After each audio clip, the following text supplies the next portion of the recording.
Welcome back to episode number 22 of the Look Mum, I'm Hustling podcast. We're back with another episode. Right back at ya. Yeah. For a book review this week. I know. We haven't really touched on books since like the earlier episodes. We sort of did like a 10-minute segment here and there. What books did we do? We did Rich Dad, Poor Dad, Barefoot Investor. Yeah. David Attenborough's biography. Yeah, that was a really good one. We did the Nike one, Shoe Dog. We did a lot actually. Far out. I forgot about that. That was like the first like 10 episodes. I think we did like quite a few books. It seems like so long ago. I know. But we thought we had so much fun talking about those books, but it was only like 10 minutes and there's so much more you can talk about. Then we always had to like cut it off short. So now we, can dedicate like 20 minutes talking about it. To it, yeah. Yeah. So this week we're going through the book that we've both listened to, which is called My Mind on Plants. This is oh my God, we just literally ran through this. We did. We were like, is it My Mind on Plants? This is Your Mind on Plants? It can be worded so many different ways, but this is Your Mind on Plants by Michael Pollan. And it's about a couple of different plants, commonly used plants throughout different civilizations and stuff that are mind altering. Yeah, that, put the subconscious in a different reality. Altered states, which is pretty interesting. And they're just like, and we eat plants. That's all we like literally eat. So it's pretty interesting that some have that effect on your brain and some don't. Some have other effects on your body, like that's not mind altering, but like physically altering. Yeah, like antioxidants and I mean, there's a plethora of things we could go into, but for some reason, I just thought of like carrots. Like if you eat too many carrots, like you turn orange. You do, yeah. Too much keratin. I mean, I've forgotten so much nutritional info since finishing uni, but that's a different story for a different day. So in this book, he runs through 3 different plants. What are they? He goes through like the poppy plants or opium or opioids. Is that the term? I think so. Yep. The second one, which I thought was like really, really interesting, was coffee. And the other one was mescaline, which is the cacti. Which I never knew. Peyote. That's what. Yeah, peyote. Like I've heard of the word peyote, but I didn't know. Like I literally don't know anything about it really. Yeah. So I think the way we'll break down the episode is we can't do a full 30-minute review of the episode because A, we're not that intelligent, and B, we just want to have a general discussion about the topics and themes. Like our takeaways from it. Book. Yeah. So like a little review and then just a little chit chat, I guess. Yeah. So I think I read Michael Pollan's Omnivore's Dilemma when I was at uni. But I can't remember it at all. Again, horrible memory. But I do recall reading it. Is this your first time hearing of him like as an author or like a journalist or? Yeah, no, it is. Like I think it was at the beginning of the year, I sort of made a list of like books that I wanted to read or listen to because I don't have a lot of time to like physically read.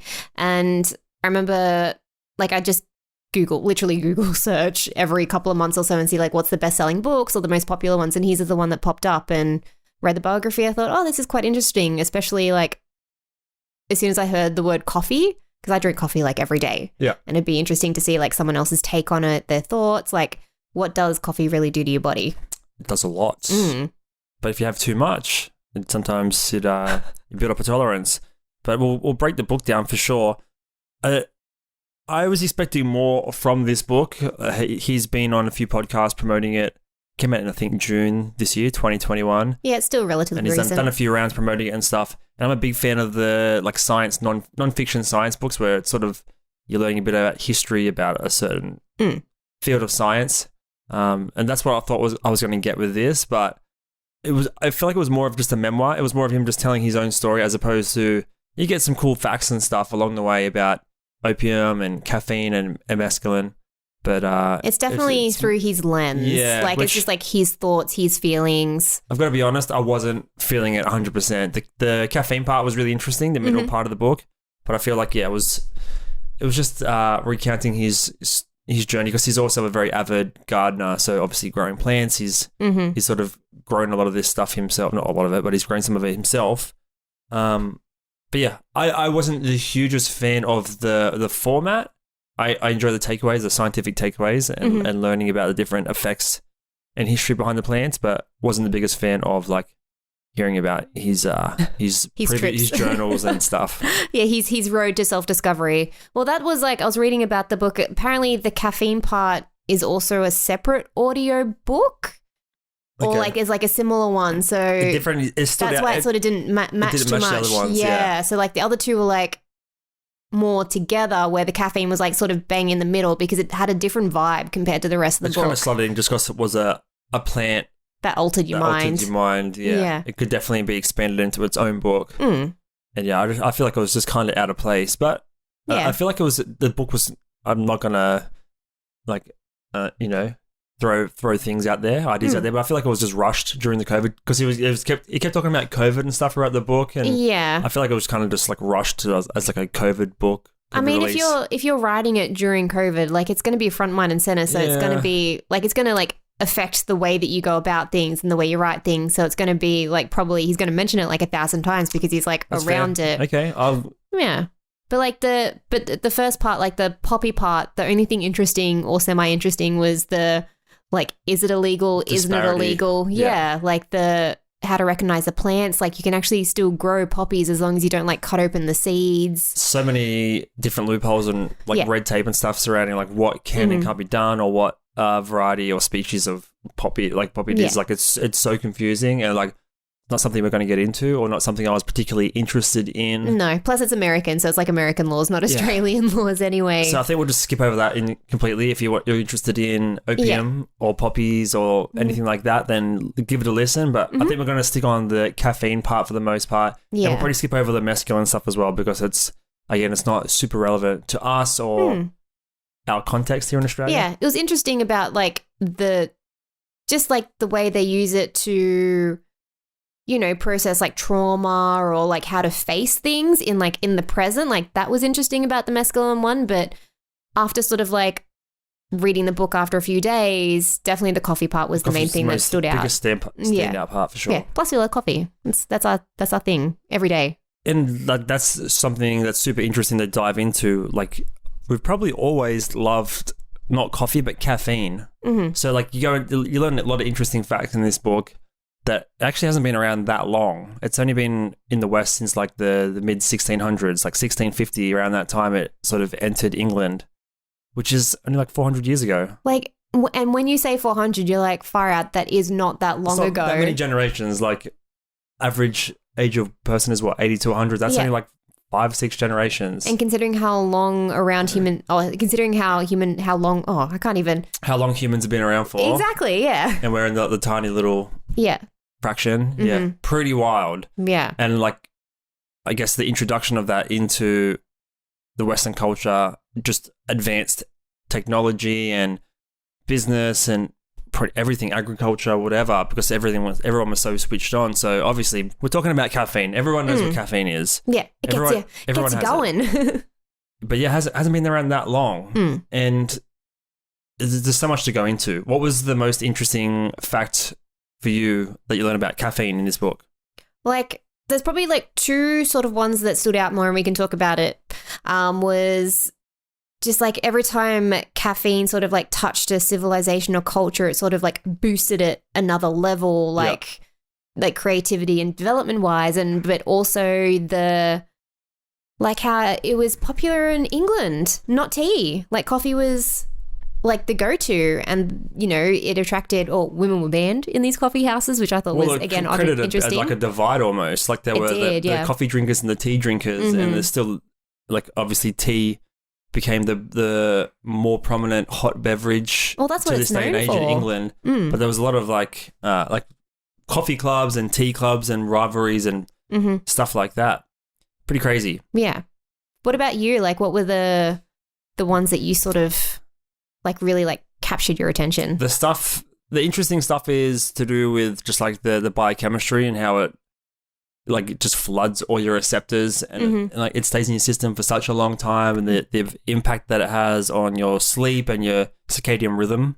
Very interesting. And also like how addicted probably everyone is from a very, very early age. So I think the stat in the book, and someone can look this up, we could look this up now, but we're running a live podcast.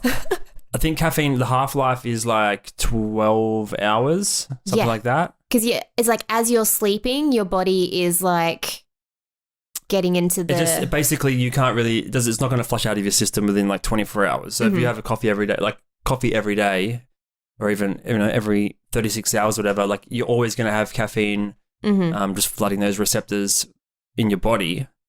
And when you think about where caffeine is, it's in tea, it's in coffee, it's also in like soft drinks, some chocolates, yeah. Like, how old were you when you had your first like chocolate or like cola? Oh, like you would have been like 4 or 5, probably younger, right? No, like chocolate, you would have been like 2. Exactly. Yeah. So young. And can you recall a time? Obviously, this is anecdotal, just you and I, but like, I'd like to think we're like pretty representative of the larger population in terms of how much junk is eaten. It's a fair call. Some more, some less, obviously. But like, what's the longest amount of time you think you've gone without chocolate, coffee, or like a cola or something? Like more than like a week, more than like 3 days? Like what's probably not very long, right? No, like for those watching, you probably would have saw my face. Like I just did like the biggest frown because I have coffee every day. Like actually every day, probably for the past 6+ years. Like I was never a big coffee drinker before that. Like I used to drink a lot more tea, but I also drank energy drinks, which is even worse for you. But even then, chocolate. Like I was a big chocolate fiend. So, but even from like 5, you like have your Maccas, have your Happy Meal every now and then. Oh, we didn't drink once a week or whatever. Like didn't drink a lot of soft drink as a kid. That's one thing we didn't do. But we would have had like chocolate milk. But I think it's safe to say like pretty much from like 12 or 14 onwards, most people are probably pretty hooked on caffeine. Like, yeah, for sure. Pretty like wild. Yeah. Pretty wild. So like what would life be like? What would civilization be like if we weren't fueled by caffeine? Because like you said, like most civilizations got a huge boost to their productivity because before coffee, pretty much all people had to drink was like water and alcohol. That's right. And some people would even drink alcohol more because the water was so sanitary. Yeah, exactly. Like so much dirty water and stuff. Yeah. So everyone was like drunk, not drunk, wasn't heaps of alcohol content, but like you were just buzzed all the time. Well, it's the old like the stimulant and the depressant. Yeah. Like the alcohol is a depressant, but if you have like a caffeine substance, it's just going to make you, I guess. So the way they summed it up in the book was basically everyone was like slightly buzzed all the time. This is pre whatever 1650 for the most part. Everyone was like slightly buzzed, so like they got the work done, but no one was like doing like late shifts working into the night. Their work hours were dictated by the sun basically. That's right. So then once coffee came in, first of all it replaced, that people weren't drunk. They were getting like super energetic and productive. Yeah, because that's what caffeine does to you. And you can work longer hours. Because that's why they started working into night shifts. People become smarter, more focused on tasks. That's how lunchrooms became a thing and office spaces as well, because they needed a space for people to have a break and drink their coffee. Yeah, so your coffee break's not for you. It's for the business, for you to give you a chance to refuel to then go and be more productive on their work line. So literally like drugging their workers to work more and faster and better. That's what it is. So like when you think about coffee in that context, it's only been around for 400 years. I think it was like mostly used in like Arabia before that. And they did a lot of like, they came up with a lot of like really crucial math that we use today. Yeah. I think. No, yeah, there was something like these older cultures, like as soon as they got touched by coffee, as soon as like caffeine got introduced, whether it was art, like it was, you just focus maths, way more. like, You're not falling asleep from alcohol. Science, you can stay up for way, way longer. Yeah. And that's when they started using like, they weren't dictated by the sun anymore. They could use like, I think they introduced like minutes to like watch faces around that time. Far out. Because like minutes became like crucial like time frame then. Yeah, and didn't like Thomas Edison. That's different. That's that rich guy. No, wasn't it something? I feel like his name got thrown out when they were talking in the coffee book as well, like something about electricity. What he probably had coffee to make electricity. Yeah, sure. Like came up with the idea, but it's for something that hasn't been around for so long has such a huge impact on. Think it's been around for way longer. You would, yeah, but it hasn't. No, like what made. I guess maybe because like the alcohol was a little bit more accessible, easier to make, whereas coffee needs to be grown in like certain climates, certain locations.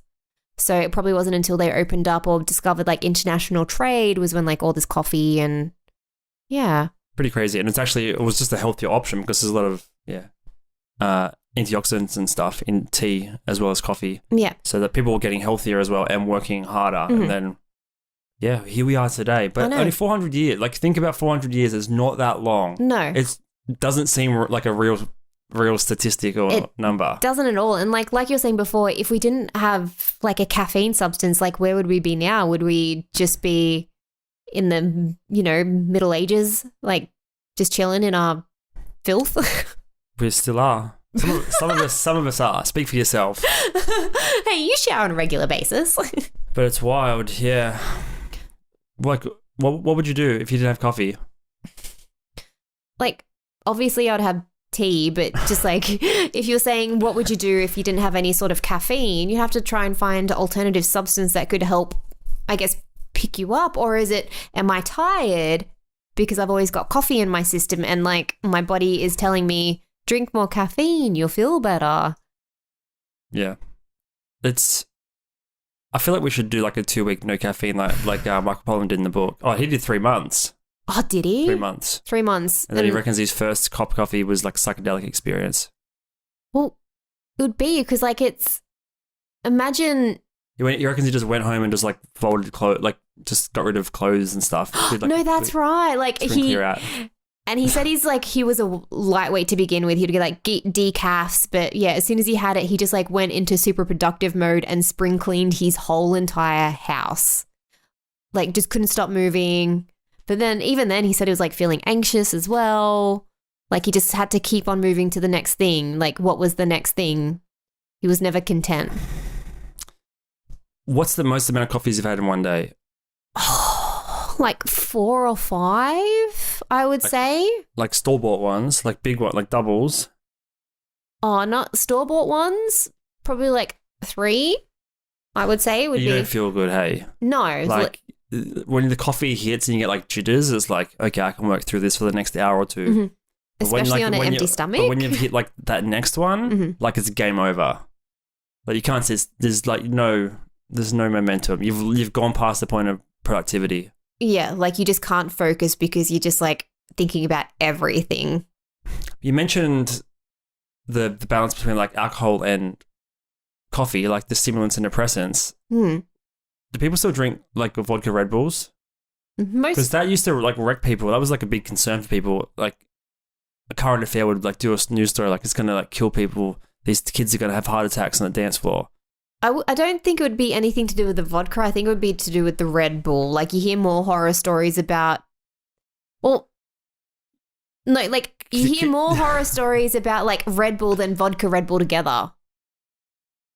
Say that again? I think you hear like more. Do you hear more horror stories about just vodka in general?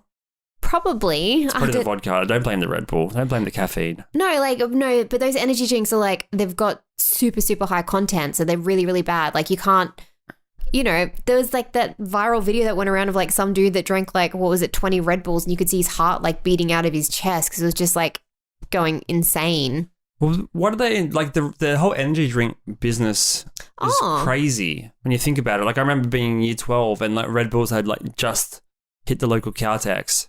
That's true. And got like 1 or 2 before school once. And people, like, this teacher thought I was like drinking a beer because it was like glass bottle. But even then, I don't remember having any like ridiculous, super energetic state.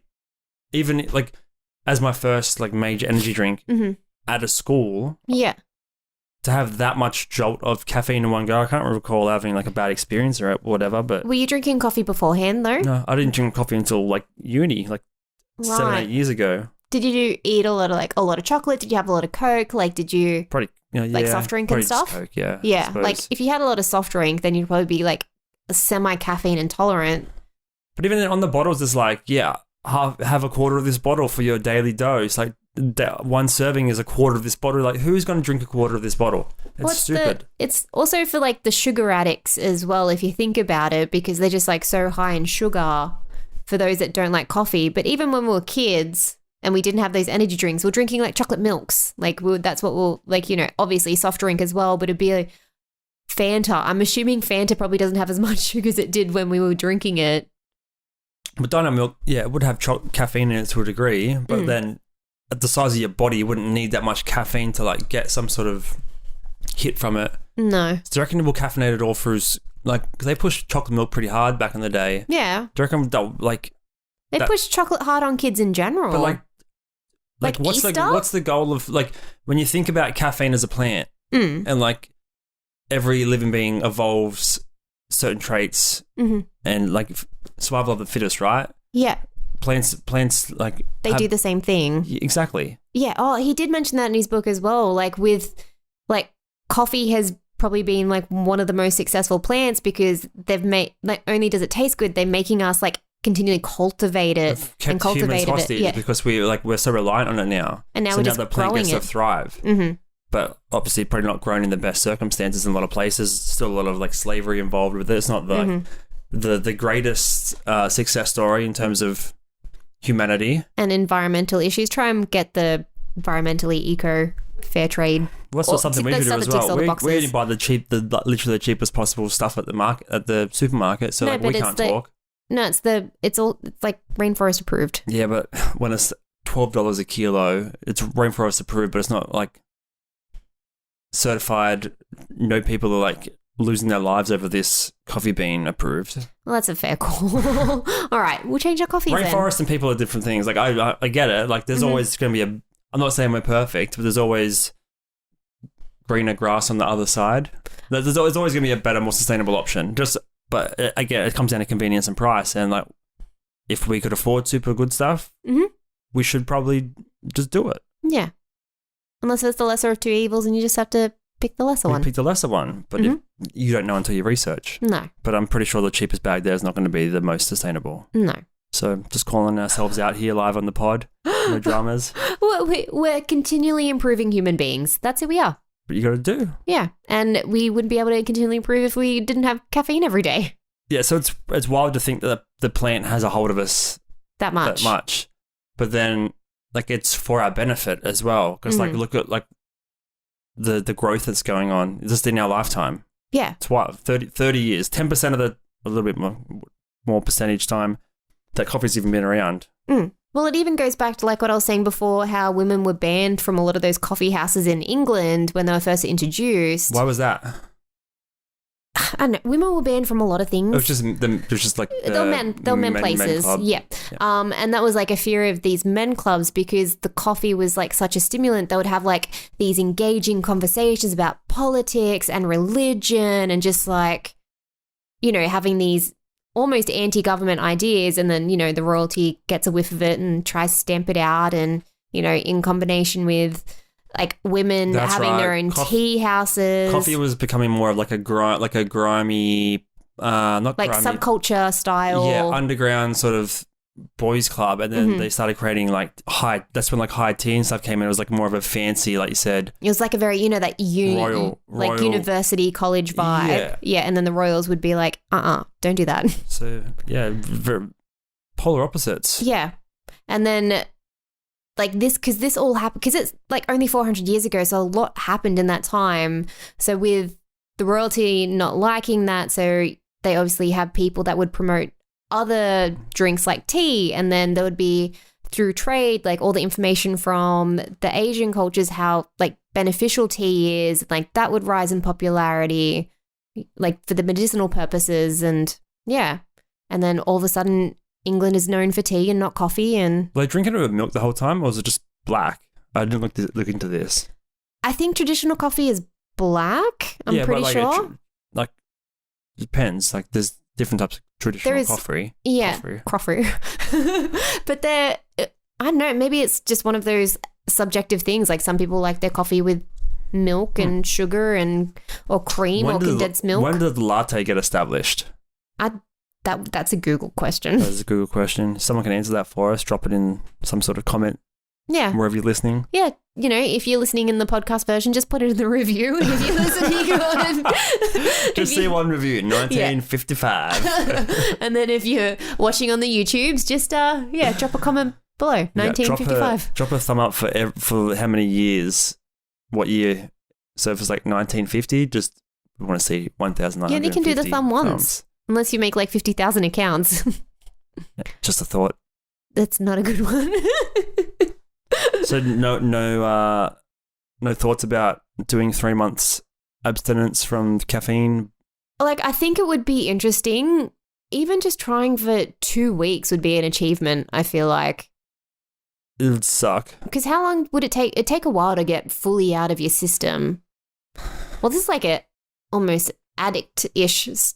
Well, it is. Like, it's a... I'd say probably, yeah. To get out of your system, and I have to look at the actual half-life and like try and work that out. But in terms of out of your system, probably like a week. Yeah. And then another week of just like hating yourself. Mm-hmm. But you're just being a fog the whole time. Yeah. Well, I get a headache after like an hour of not having coffee in the morning. That's an exaggeration. Maybe like 2 or 3 hours. I feel like if you were super hydrated and ate really well, you'd probably go a day without really noticing it. Mm-hmm. If you just, you worked out. Yeah, if I worked out in the morning, it prolongs breakfast, like some fruit, just super hydrated. I don't think you'd feel it like for the a day natural or two. Sugars. I think in like 2 days, your body will be like, okay, our receptors are now, starting to require some of that good caffeine. Focus juice? Focus juice. Yeah. That's nice. That's a good brand name. Focus juice. Yeah. In terms of brown focus juice. Would you take caffeine capsules instead of coffee? Like, is it the feeling of caffeine, or is it like the act of having a hot, warm beverage and you can feel it going down your esophagus and then your spine gets a little tingle? And it's the creamy hot beverage, because I don't like cold coffee. I only like hot coffee, so I really enjoy that creamy sensation. It's a taste mouthfeel thing. Yeah, because I don't like my tea with milk, so I like my tea black, no sugar, anything, just super plain. But with my coffee, I like it like creamy and with like a little bit of sugar, so completely different. It's just it's like coffee's like more like fatty. Oh, it's like somehow. It's thicker. Like it's thicker, where tea tastes thinner. Does that make sense? Makes sense. Yeah, like watered down version. Because it's the leaves, it's not the bean. Oh, yeah. Fuck, I'm a genius. Oh, you are. Look at these moments just happening. Well, beans and leaves. Well, beans. Think about let's say you get a chickpea and you mash it into some water. What's going to happen? Let's say you get like a parsley leaf. Yeah. Like the beans. You're getting the extract, but you're not drinking the actual. Well, you can make brownies out of like. I feel like that sounds right. Nah. Yeah. Well, you can make brownies out of black beans, but you can't make brownies out of tea leaves. Right? It's like some sort of analogy. No, wait, no. You can make brownies out of black beans, but you can't make brownies out of oregano. I feel like I'm being tricked. That's a type of leaf. So yeah, you wouldn't take the caffeine pill. Like if I was tired and I needed something to like just get me into the next level. No-dose? Remember no-dose for all the road trips? I just got like no-dose and a V and drive to Melbourne, 10-hour drive. That was like the 16-year-old versions of the bad stuff. Yeah. Crazy. Yeah, like if I needed to wake up in the morning, or if I was super tired and need to go to the next level, then I would take the caffeine pills, but I just really enjoy the taste of coffee. It's delicious. Yeah, and I didn't like it until I was like mid-20s. Super weird. Yeah, I feel like I had it a few times, but it was never really like a coffee shop was never like a thing when we grew up.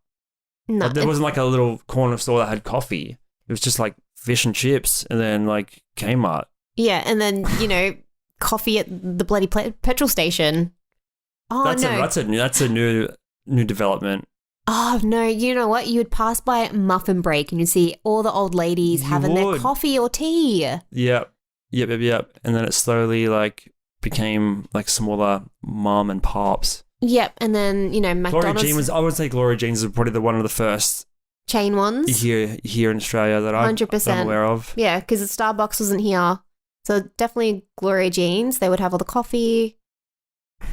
And then that's everywhere. And then McDonald's had the McCafes.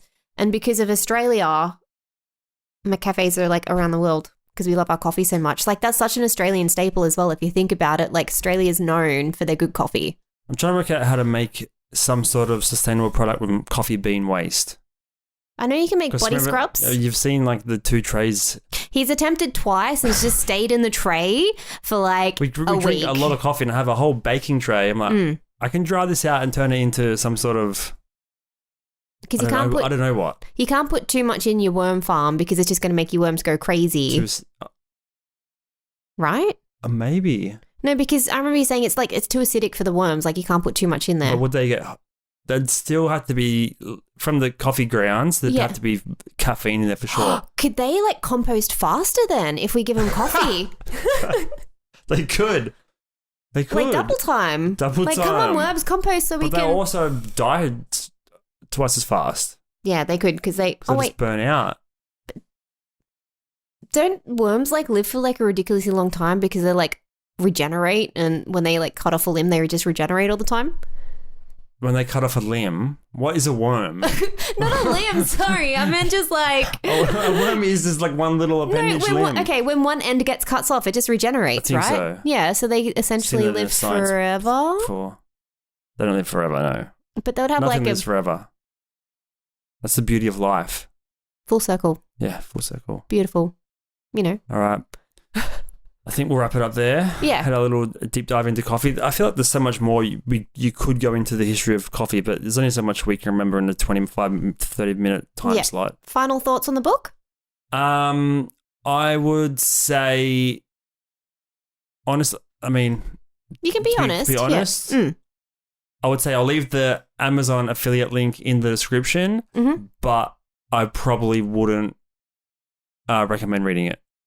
What I would do, based on what I know now, is... Just like go onto Wikipedia, look up coffee and the history. I would, if I was interested, rather than spending... If you're just interested in just caffeine and not the other stuff, and you have 4 hours, I would just try and Google 3 or 4 of like the most popular podcast interviews with some caffeine scientist and learn more that way. That's what I'll do. Listen to a podcast because it's, I don't know. It didn't hit for me. I should give it a star review rating. What are we doing here? You can give it. Are we doing stars? What are we doing here? We'll give it, Archie. Mums. I was going to say little Archie stars or something. No? We'll give it... What would your mum rate it? You know what? We won't rate it. We'll like, based on like our opinion, what our mums would think about it. 1. She wouldn't like it? Probably not. No. My thoughts... Like it wasn't... Stupid. I know. Like it's funny. Yeah. My final thoughts, like, interesting. The poppy part was pretty boring. I actually didn't mind the last part of the book about the mescaline. I thought that was pretty interesting. But you'll forget about it in 2 weeks. Maybe, but the coffee stuff, you'll be like, oh yeah, that's something I can spurt out at a dinner party. But it just addresses like, just make sure you don't bottle things down, like talk about them, seek help, seek guidance if you need it, just like continually want to, grow yourself, meditate, look after yourself. Like that's like in the last part of the book because they touch on, the parody and how it's religion and spiritual and very ritualistic, like, Yep. Yeah. Like, so that's a whole different world of mind altering. Yeah, I'm no expert on that. That's like a whole another ballpark. I feel like I wouldn't get it right if I talk about it. No, we probably need to do peyote on the pod to do peyote pod. Peyote pod. Yeah. No, it's a very religious ceremony, so I don't think we'd be able to do it. We'll just have the coffee. Yeah. Coffees. I mean, that's what we always have. Most of the time we're drinking a coffee while doing a podcast anyway. All right. Yeah. So what? I almost forgot what my mum would rate it. She'd probably give it a 1 as well because she hates coffee. And what would you give it out of 5? 3.5. Oof. I don't think you gave your rating. I'd probably give it a 2.5. Okay. Not critical of him as the author, just the format. It was a memoir. It wasn't like a non-fiction side. Yeah, it's definitely his experience through his eyes and just his opinion on stuff, really. But yeah, still interesting. We'll leave a link in the description and bio and stuff if you guys want to check it out. But Your Mind on Plants by Michael Pollan. This is Your Mind on... This is Your Mind on Plants by Michael. So easy to jiggle the words on that one. Yeah, you can just type in Mind on Plants and it'll come up. And we'll announce the next book that we're going to talk about. What are we calling? Are we calling it book club? What are we doing? Look Mum Book Club. I feel like we can be a bit more creative. Well, Look Mum Book Club is the working title. TBA. That sucks. We'll find a new one. Oh, you know what? Literary coffee club. Coffee club? No, it's already a thing. Maybe if anyone who's listening or watching has any ideas on the book club name, let us know. What's a synonym for book? Reading? That's the act of. The next book we're doing. So the next book we are doing is Dopamine Nation. Dopamine Nation. As an analab, we need to really get the names right for the next one. We do, yeah. We promise we'll get better at this. I think it's Anna Levensky. It's called Dopamine Nation, and it's just about that feel-good drug, dopamine, and... That was quite appropriate because we get those sometimes when we go out hunting, when we go out thrifting. Yeah, I heard about the book and thought, you know what, dopamine's, something that we all have, we all get little doses of, and we go sourcing and thrifting a lot. And we also make sales from buying that stuff. So this is a sort of link there in terms of dopamine and the way it hits you and how it's something, a repetitive hit that you continually need to get, sort of like caffeine in a way, I guess. Yeah. Something you can get addicted to. So we'll talk about that in next book club. In a couple of weeks' time. All right, once again, thanks so much for listening to the podcast. Don't forget you can subscribe to the show on Apple Podcast, on Spotify. You can watch on YouTube as well. Yep, you can follow us on Instagram. It's Look Mom Hustling Podcast. And we also have some other socials under It's Drew and Sarah. So come around and follow us along on our little community we have growing. A little journey. All right, thank you guys. See you in next week's episode. Bye. Thank you.